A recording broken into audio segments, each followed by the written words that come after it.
जब अचानक मौत आती है और जीव को झपट करके छीन करके लेकर चलता है, तब समझ में आता है कि हमको चेतना चाहिए था, चेतना चाहिए था, पहले चेत लेना चाहिए था।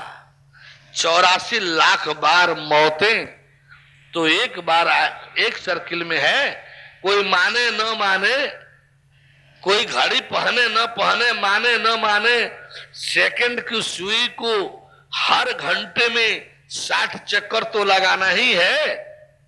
सेकंड की सुई को हर घंटे में 60 चक्कर तो लगाना ही है।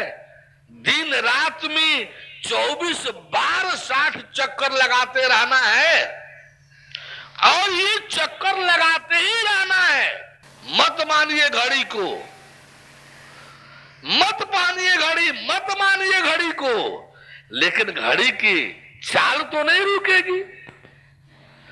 मत मानिए 84 लाख जोनी को, मत जानिए धर्म को, मत कीजिए धर्म और मोक्ष के बीच में अपने जीवन को, परमेश्वर के देख रेख और मालिकान में अपने जीवन को। ऐसा नहीं करने से क्या 84 लाख का चक्कर समाप्त हो जाएगा क्या, बंद हो जाएगा क्या?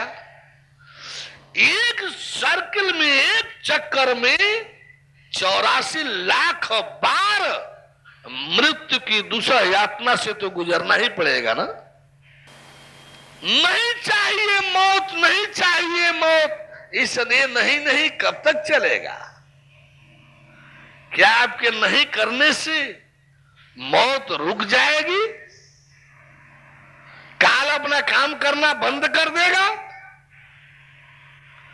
अरे जब तक मौका है संभलने का, संभल करके, मुक्त होकर के इस काल चक्र से, इस आवागमन चक्र से, इस जन्म मृत्यु के चक्र से अपने को निकालना एक मानव जीवन का सबसे अहम एक ही उद्देश्य है कि आप इस मौत के इस चक्कर से, काल के चक्कर से, जन्म मृत्यु के चक्कर से बाहर निकालिए। क्या हम जीवन जीने को नहीं कह रहे हैं क्या? हम चाहते हैं कि आपका जीवन पूर्णतया सुरक्षित हो। आपके खुशहाली का हम दुश्मन नहीं है। खुशहाली भी आपको इससे बेटर उसमें है, प्रसन्नता भी आपकी इससे बेहतर उसमें है। आपकी पोजीशन, आपका स्थान, आपकी मर्यादा, आपकी प्रसन्नता, सब कुछ कर्म भोग के बीच से धर्म मोक्ष में सुपीरियर है, श्रेष्ठतर है, बेहतर है। क्यों कि इसका देखरेख, कर्म और भोग के बीच के जीवन का देखरेख मालिकान माया के जिम्मे है। ये लौकिक है, ये लौकिक है, सभी विकृतियों से भरा पूरा है। ये लौकिक है, सभी विकृतियों से भरा पूरा है। और धर्म और मोक्ष के बीच का जीवन पारलौकिक है। किसी भी प्रकार की कोई विकृति इसमें जा ही नहीं सकती है। किसी भी प्रकार की कोई भी विकृति इसमें जा ही नहीं सकती है। यदि मान लीजिए जीव के लक्षण स्वभाव बस, जीव के भोगी स्वभाव बस, यदि उसके लक्षण बस कुछ विकृति उसमें चली ही गई, कुछ विकृति उसमें चली ही गई, इसीलिए तो परमेश्वर को दयालु कहा गया है, परम दयालु कहा गया है। अपने क्षेत्र में रहने वाले भक्त सेवक जन की सारी जिम्मेदारियां परमेश्वर अपने पर ले लेता है। कौन है ब्रह्मांड में इतना छोड़ देने वाला जो श्री कृष्ण जी दे रहे हैं? क्या दे रहे हैं? सर्व कर्माणि अपि, सर्व कर्माणि अपि सदा कुर्वाणो। गौर कीजिएगा आप लोग, सर्व कर्माणि अपि सदा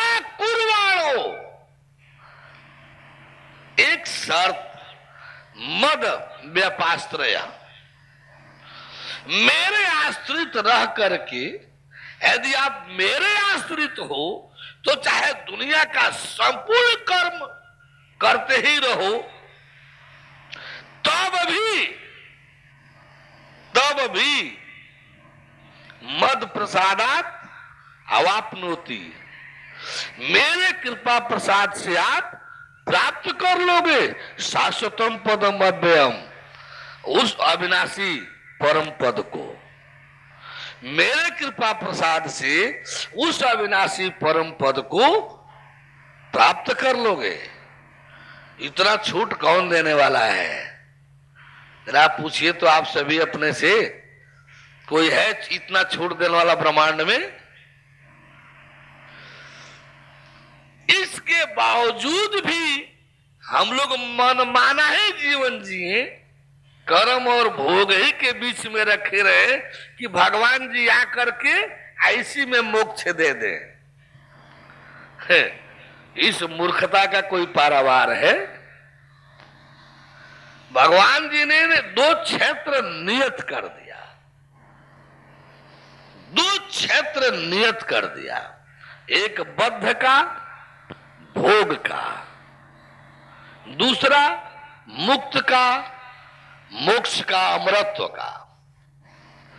जो कर्म और भोग के बीच में रह बैठ करके, जो कर्म और भोग के बीच में रह बैठ करके माया के देख रेख में जीवन संचालन करेगा, उसी के लिए तो भोग है 84 लाख जीवन का। उसी के लिए तो भोग है 84 लाख जीवन का। उसी के लिए तो ये सारे मौत के विधान बने हुए हैं। और जो धर्म और दूसरा बनाया विभाग, धर्म और मोक्ष के बीच का, जिसका सारा देख रेख मालिकान स्वयं परमेश्वर के जी में। बोले परम प्रभु परमेश्वर की।